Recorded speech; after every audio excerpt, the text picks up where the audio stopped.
आप देख रहे हैं झारखंड के टॉप 15 न्यूज़। आगे बढ़ने से पहले चैनल को सब्सक्राइब कर बेल आइकन को प्रेस कर लें।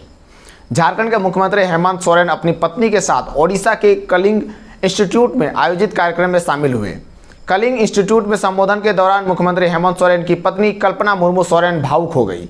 संबोधन के दौरान कई बार उनका गला रुंध गया। उन्होंने अपने पुराने दिनों को याद किया। कल्पना सोरेन ने यहां मौजूद बच्चों को जागरूक किया। कल्पना सोरेन ने कहा, यहां खड़े होकर मुझे मेरा बचपन, मेरे अपने स्कूल का समय, वो दिन याद आ रहा है। लक्ष्य पाने के लिए बहुत कुछ खोना पड़ता है, बहुत कुछ खोना पड़ता है जितना आप नहीं सोच सकते हैं।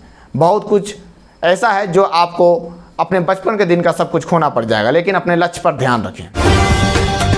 मुख्यमंत्री हेमंत सोरेन ने आज से एयर एम्बुलेंस सेवा की शुरुआत कर दी है। इसकी शुरुआत करते हुए मुख्यमंत्री ने कहा, सभी के लिए स्वास्थ्य सुविधा एक बराबर होगा। अगर किसी के इलाज की जरूरत है और उसके पास पैसा नहीं है तो सरकार एयर एम्बुलेंस का खर्च उठाएगी। सभी के लिए बराबर सुविधा हो, यह हमारी कोशिश है। झारखंड सरकार ने बेहतर इलाज के लिए कम दर पर दिल्ली, बनारस, हैदराबाद, चेन्नई, लखनऊ, मुंबई के लिए एयर एम्बुलेंस की सुविधा दी है। केवल 3 घंटों की सूचना पर ही एयर एम्बुलेंस मरीज के लिए उपलब्ध हो पाएगी। पश्चिमी सिंहभूम जिले के कोल्हान जंगल के इलाके में आईडी की चपेट में आने से एक और ग्रामीण महिला की मौत हो गई।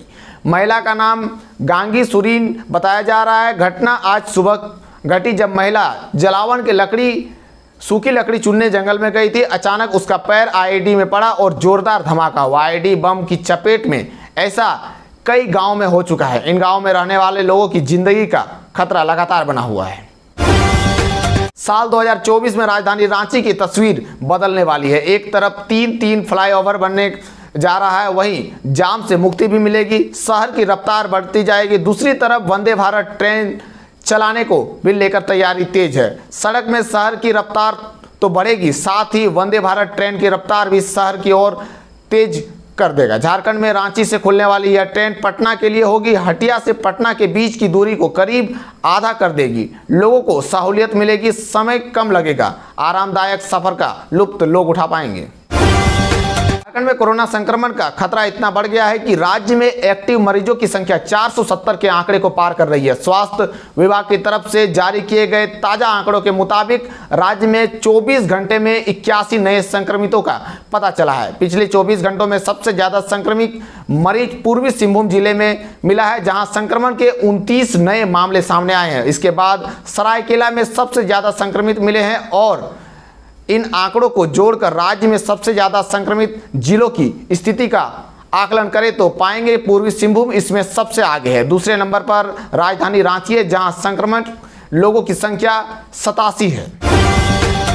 झारखंड में सुबह से छाए बादल कुछ दिनों से तपती गर्मी से बड़ी राहत दे रहे हैं। राज्य के कई शहर में तापमान में गिरावट दर्ज की गई है। झारखंड के कई हिस्सों में बारिश हो रही है। आज भी बारिश के आसार हैं। आज शुक्रवार को राज्य के कई इलाकों में बारिश की संभावना है। मौसम विभाग केंद्र ने इसे देखते हुए येलो अलर्ट जारी किया है। कई जगहों पर गरज के साथ वज्रपात की भी संभावना व्यक्त की जा रही है। वज्रपात से सावधान रहने की चेतावनी भी दी गई है।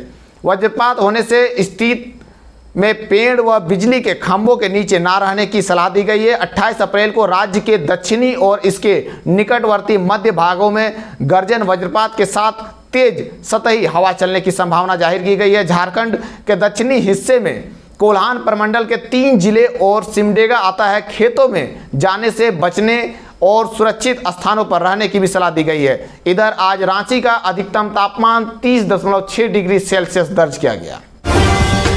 सलाई रंग का गेट पास गुरुवार सुबह 6:05 पर स्कूटी को पीछे से टक्कर मारने को लेकर एक घटना सामने आई है। घटना में एक बच्चे की मौत हो गई। घटना में बेल्डी चर्च स्कूल में कक्षा 8वीं के छात्र ललित प्रसाद, जिसका उम्र 14 साल बताया जा रहा है, उनकी मौत हो गई। जबकि स्कूटी गिरने से उसके पिता विकास प्रसाद को गंभीर चोट आई है। विकास बेटे को स्कूल छोड़ने जा रहा था। हादसे के बाद विकास को किसी की मदद नहीं मिलने पर वे अपने बेटे को इलाज के लिए टेम्पो से TMH ले गए, जहां सिर पर गंभीर चोट की वजह से डॉक्टर ने उसे मृत घोषित कर दिया। विकास हेलमेट पहने हुए थे, लेकिन उसका जो बेटा पीछे बैठा हुआ था वो हेलमेट पहना हुआ नहीं था।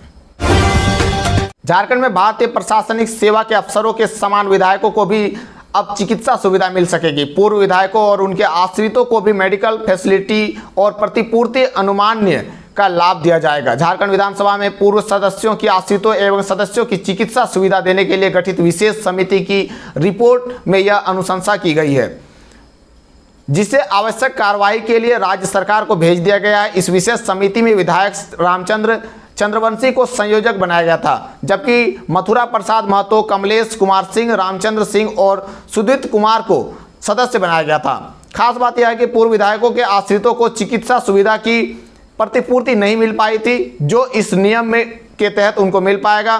सीएम हेमंत सोरेन के बाद बजट सत्र के अंतिम दिन सदन में कहा था कि विधायकों को बेहतर चिकित्सा सुविधा मुहैया कराई जाएगी। प्रवर्तन निर्देशालय ईडी ने जमीन घोटाले मामले में 26 अप्रैल को रांची और जमशेदपुर में 5 ठिकानों पर छापा मारा था। इसमें बड़ी संख्या में जमीन की खरीद बिक्री से संबंधित दस्तावेज बरामद हुए थे। ईडी ने अब विपिन सिंह, रवि सिंह भाटिया, श्याम सिंह, शेखर कुशवाहा और प्रियंजन सहाय को समन कर अगले हफ्ते पूछताछ के लिए बुलाया है। ईडी ने आईएएस छवि रंजन को प्रॉपर्टी डीलिंग के साथ 1 मई बुलाया, वहीं विपिन सिंह को 4 मई को पूछताछ के लिए बुलाया। रवि सिंह भाटिया व श्याम सिंह को छवि रंजन के बेहद करीबी बताया गया। रांची के बजरा मोजा की एक जमीन को कानूनी तौर पर जाकर तत्कालीन उपायुक्त रांची छवि रंजन ने उपरोक्त दोनों करीबियों को कब्जा करवाया था। हालांकि इस मामले में अभी न्यायालय में विचाराधीन चल रहा है। अब ईडी ने छवि रंजन के विरुद्ध घेरा कसना शुरू कर दिया है। बताया जा रहा है कि छवि रंजन के मुश्किलें बढ़ेगी, उसके विरुद्ध साक्ष्यों का पुलिंदा तैयार हो रहा है। रांची विश्वविद्यालय के सिंडिकेट की शुक्रवार को बैठक होगी। इस बैठक में झारखंड लोक सेवा आयोग जेपीएससी की अनुशंसा के आलोक में असिस्टेंट प्रोफेसर के 6 पदों पर नियुक्ति के प्रस्ताव पर चर्चा होगी। चर्चा के बाद सिंडिकेट खोटा विषय के इन असिस्टेंट प्रोफेसर की नियुक्ति के प्रस्ताव पर अपनी मुहर लगा सकता है। बैठक में 20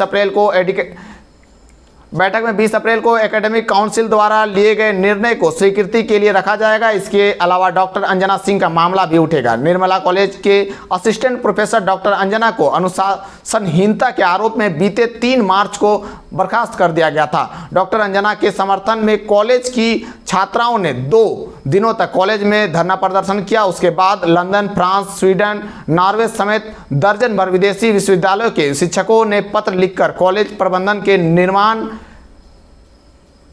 के निर्णय का विरोध किया था।